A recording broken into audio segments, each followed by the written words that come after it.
Thank you very much for this very kind introduction and for the invitation, especially as an international lawyer, to speak in this 3CL seminar.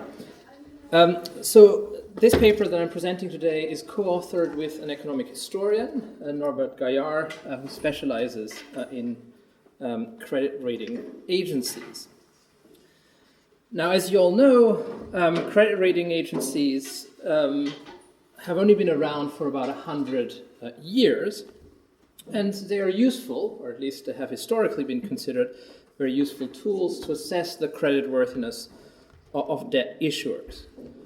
And the expansion of global capital markets, and earlier of US capital markets, has made them increasingly powerful actors in the world economy, particularly from the 1980s onwards.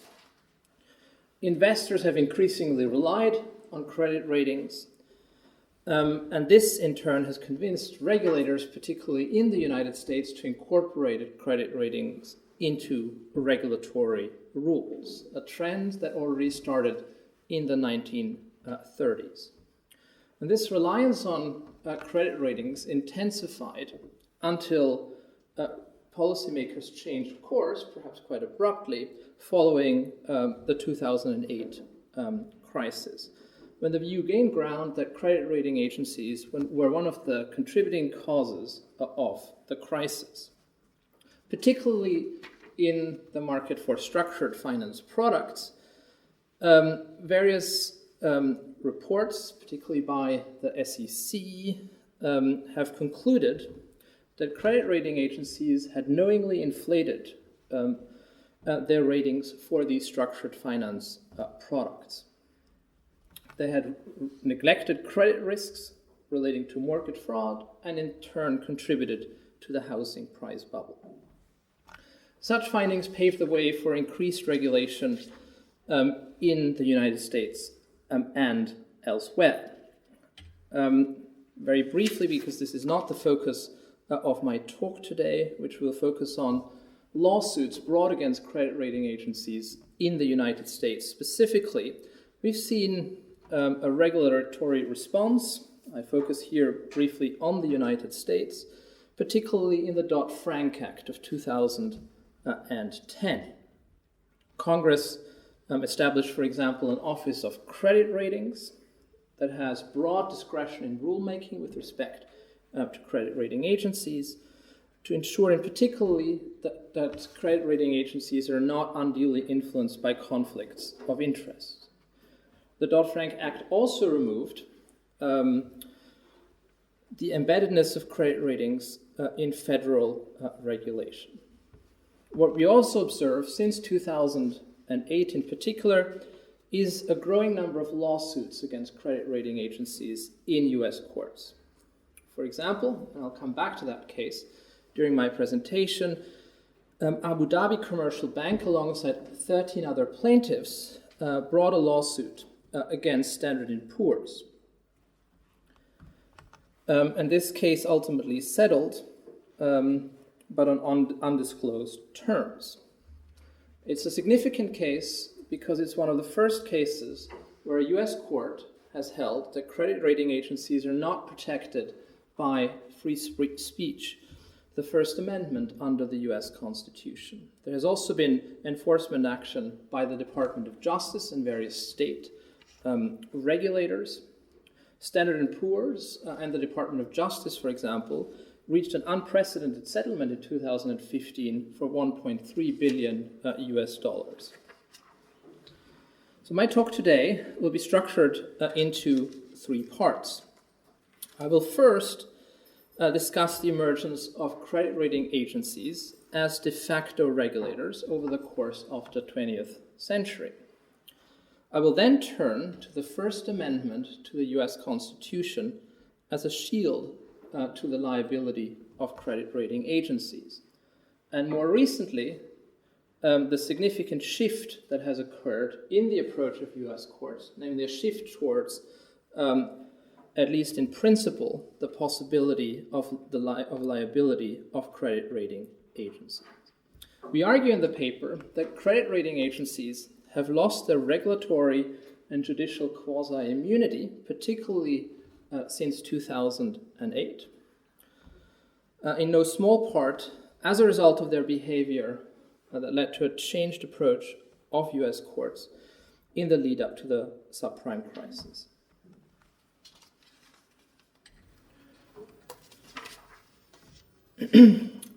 Now, this slide briefly summarizes the birth of credit rating agencies. Moody's was the very first. It started in 1909 with analysis of railroad investments, and Moody's soon thereafter began also rating bonds of industrial and public utilities. It was joined in 1916 by another rating agency, Poor's, that started issuing corporate ratings. We have two more competitors that joined this rating business, Standard Statistics and Fitch in 1922 and 1924, respectively, but the number of credit rating agencies was reduced following a merger of Standard and Poor's in 1941.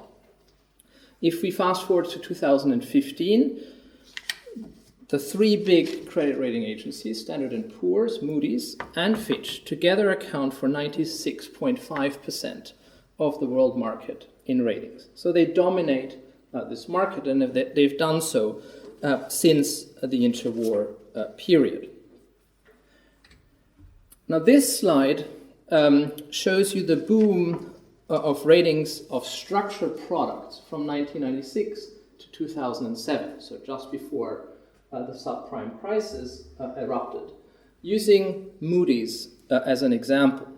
So you see on the left axis the number of ratings of structured products issued by Moody's, and you see on the right-hand side in million US dollars the operating profit of Moody's for each of these years. And you see that both the number of these ratings increased quite dramatically over this period, and so did profits at Moody's. And ratings of structured products in particular played an important role in these increased profits of credit rating agencies. Now let me turn to the incorporation of credit ratings in US rulemaking. As mentioned, the very first time that US regulation referred to credit ratings, that was in 1931. The Office of the Comptroller of the Currency enacted a rule depending on whether domestic and foreign securities had obtained the four highest ratings by Standard & Poor's or Moody's, or whether they fell into one of the other rating categories. That had important implications for how these securities had to be valued. And the incorporation of credit ratings into regulatory rules has been a standard feature of the US regulatory landscape since the 1930s. It continued, for example, also after World War II, with, for example, easier disclosure requirements for investment-grade bonds, a rule that was enacted in 1982. A very important element of credit rating agencies becoming exercising de facto regulatory functions was the establishment of the so-called nationally recognized statistical rating organization status in 1975 by the SEC. The purpose of this was to designate credit rating agencies that could be used for regulatory purposes. It had the effect of increasing the market power of established credit rating agencies, so chiefly the main three credit rating agencies, Fitch, Standard & Poor's, and Moody's. And it also led to further reliance on credit ratings in rulemaking. And up to 2003, for the most part, there were only three such nationally recognized statistical rating organizations, partly because the four that had briefly become such nationally recognized organizations had been bought up by one of the big three rating agencies in the 1990s. It was only during the 2000s that the dominance of the big three in terms of this NRSRO status was broken, and now at the end of 2015 we had 10 such nationally recognized rating organizations, and you see them on the screen here. This is from the SEC annual report on rating agencies, a report that's mandated by the Dodd-Frank Act, and it shows you market shares of credit rating agencies. But what is quite striking, and probably not surprising, is that Moody's, S&P, and Fitch continue to dominate the market. The 7 other national organizations are minor players for the most part in this market for ratings. Now, what this embedding of ratings that I mentioned into regulatory rules on the one hand, and the creation of this status of a nationally recognized statistical rating organization did, it arguably transformed credit rating agencies into de facto regulatory bodies. Now, we could ask, particularly given that credit rating, that the organizations we're concerned with are called credit rating agencies, whether they are really agencies in a formal sense of the US government. Now, if we look at this in purely formal terms, of course, it is plainly the case that credit rating agencies are not agencies of the US government. There has been no delegation of specific powers by the US Congress or another legislature to these agencies to exercise certain powers. And if we look at US case law, particularly under the Freedom of Information Act, where the courts have developed criteria for what counts as an agency for purposes of that act, we can also see, looking at cases such as Fortham and Garstang, that credit rating agencies do not have that status of a government agency. So for example, in Garstang, it was established by the Eighth Circuit that you need to have extensive, detailed, and virtually day-to-day supervision of an entity for it to qualify as a government agency. But in practical terms, credit rating agencies have come to have acquired a very important role as financial market gatekeepers. And this is particularly the case if we look at the interwar period, where the term credit rating agency, as opposed to credit rating manual, started to be first used on a widespread basis. It was common in banking and economic circles in the interwar period at the height of the New Deal and the birth of the modern US administrative state to refer to these credit rating organizations as credit rating agencies. And it reflected the opinion, at least at the time, that credit rating agencies had become de facto regulators. And this is reflected in this quote from Walter Morton from 1939, writing in the American Economic Review. He talks about the Banking Act of 1935, that this transferred the responsibility for deciding upon the classes of securities to be purchased to governmental agencies, partly significantly against the background of major waves of default of both public and private securities during the Great Depression, and which in turn delegated this function to private institutions, the 3 well-known rating agencies. So rating agencies became de facto regulatory bodies, and they enjoyed virtually unlimited immunity from lawsuits brought by investors and others. I now turn to the second part of my presentation that looks at the rise of litigation against credit rating agencies since their creation, so over the last 100 years. So this graph shows you the rise in litigation against credit rating agencies since the 1920s. In order to construct this graph, we've carried out searches on Lexis and Westlaw involving today's major three credit rating agencies, as well as their parents and subsidiaries, and also looked at their former names. We've excluded certain types of lawsuits against credit rating agencies, such as employment lawsuits by former or current employees of these credit rating agencies, or copyright infringement cases. And we were left with a total of 99 cases, so roughly one case a year over this 100-year period. What we see in this graph is a sharp uptick in litigation against credit rating agencies, particularly since the year 2010.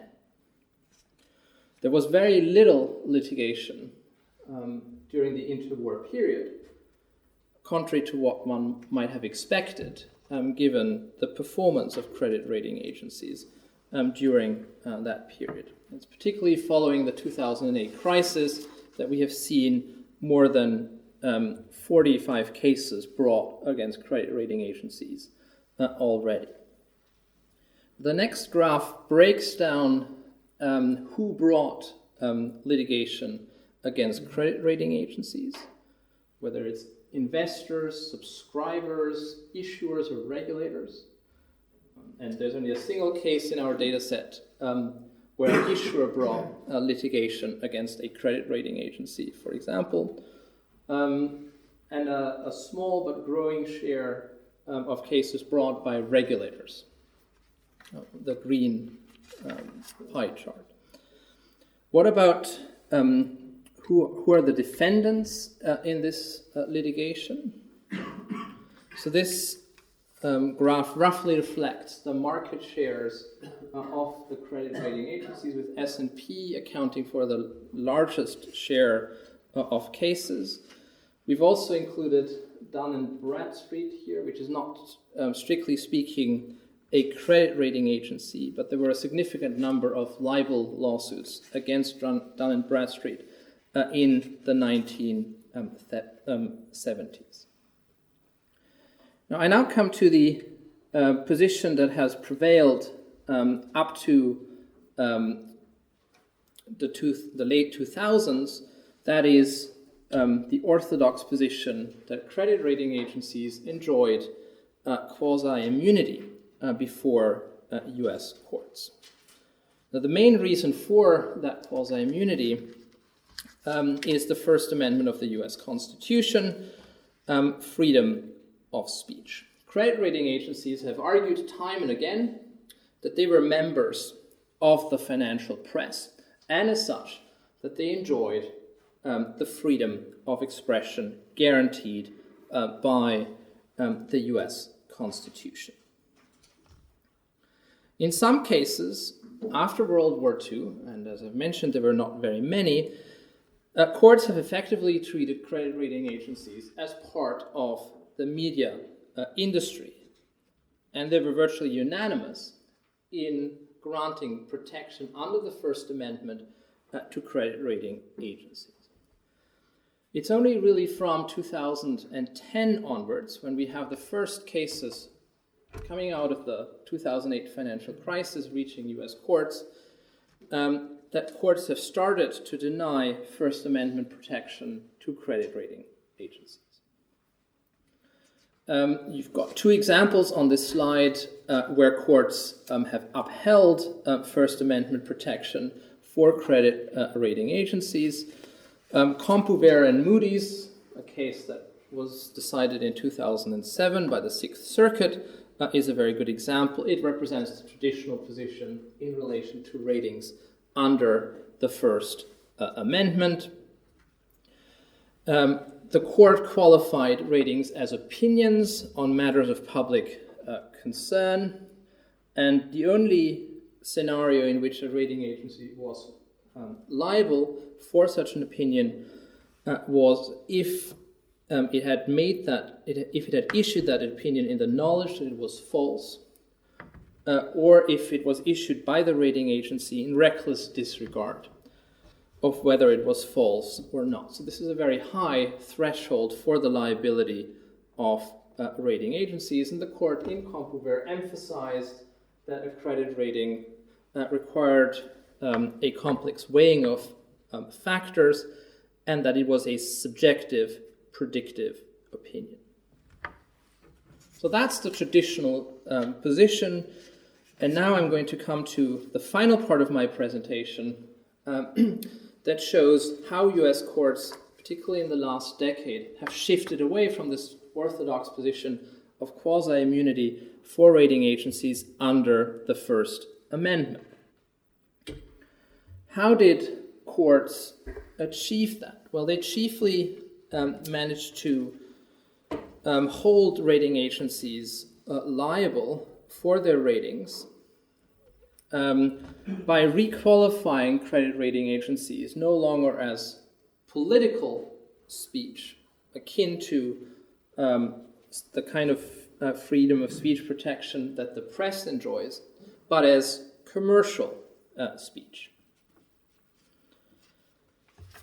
So commercial speech, credit ratings as commercial speech that did not touch public concerns. This type of speech is still protected by the First Amendment, but it doesn't enjoy the same level of constitutional protection. And it represents, for that reason, an important shift that challenged the quasi-immunity of credit rating agencies. The US Supreme Court has defined commercial speech in a case called Virginia State Board of Pharmacy. This has nothing to do with rating agencies, but it's the leading case on the definition of commercial speech, which stands for the proposition that commercial speech enjoys lesser protection than political speech. Commercial speech can be restricted if it is done without reference to what the content of the speech is, and if there is a significant governmental interest, and if other alternative channels of communication are unaffected. Building on a Virginia State Board of Pharmacy, the Supreme Court in a case called Central Hudson Gas and Electricity has defined commercial speech as speech that is solely related to the interests of the speaker and its audience. And finally, that's another important element in this shift away from quasi-immunity for credit rating agencies, in a case called LaSalle and Duff and Phelps. The court affirmed that First Amendment protection applied to credit ratings only if these credit ratings touched on matters of public concern. Where, as in this case, where LaSalle had privately contracted with Duff and Phelps with respect to a private placement of security, where no such public concerns were present, there was only a lessened protection under the First Amendment in the form of commercial speech. Now, whether, in the approach of US courts, whether a public concern is touched upon depends on the content, form, and context. And in the early case of Dun & Bradstreet, that has recently become much more prominent again in cases against credit rating agencies, the court has said that credit reporting agencies touched on private rather than public concerns. In other words, it rejected that a credit reporting agency, such as Dun & Bradstreet, was like the traditional media that benefited from the extensive protection granted by the First Amendment to political speech. And the court said that unlike the traditional media, Dun & Bradstreet was in the business of selling financial information to subscribers who paid substantial fees for their services and which are solely motivated by a desire for profit.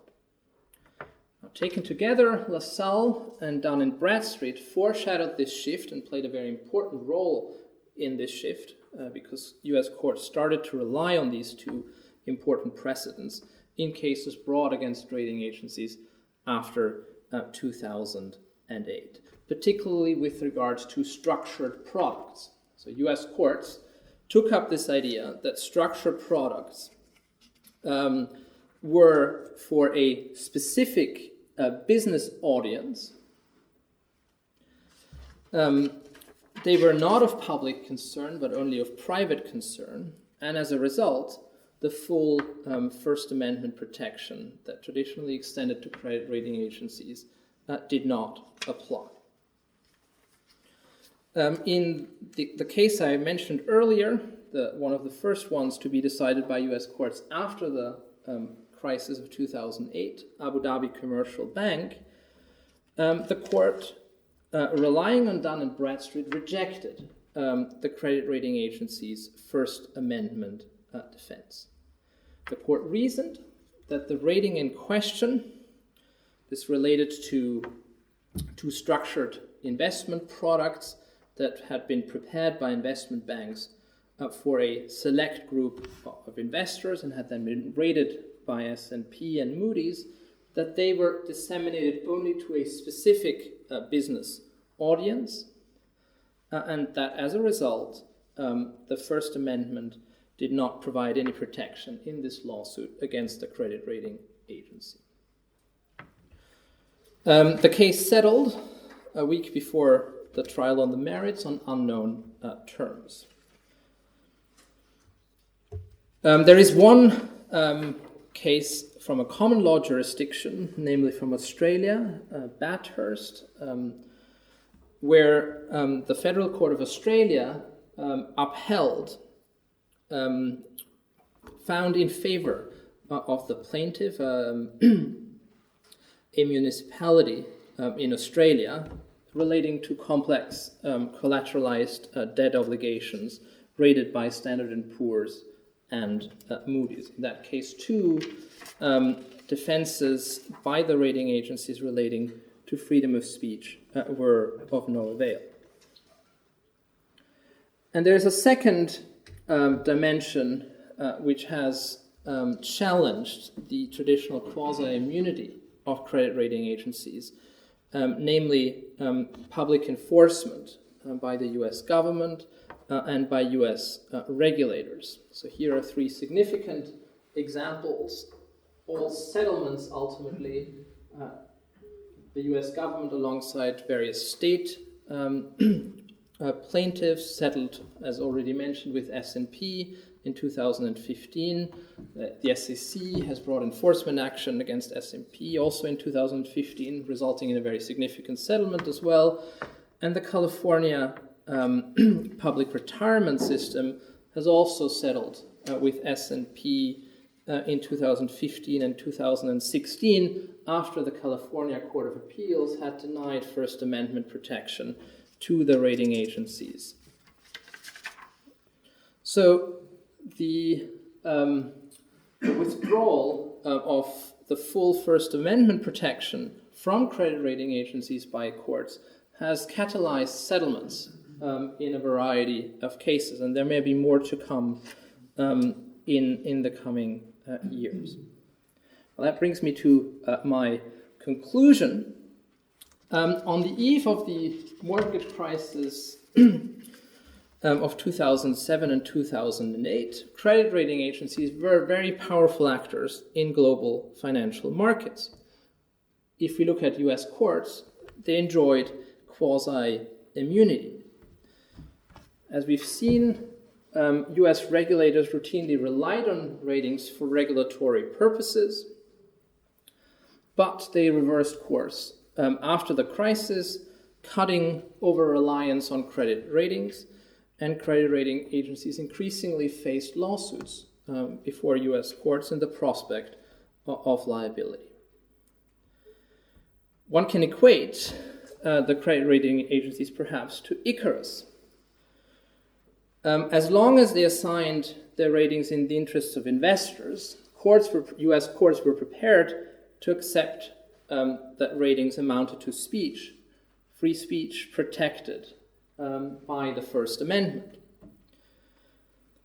They started to believe that they were above the law, shielded by that significant protection of the First Amendment from any liability for erroneous ratings. But then credit rating agencies became exuberant. They started shifting their business model. They increasingly charged issuers for ratings and increasingly assigned ratings for specific business audiences, such as investment banks issuing rating structured financial products in close collaboration with a select group of investment banks. And U.S. courts responded to that development by paring back the quasi-immunity for credit rating agencies. Thank you.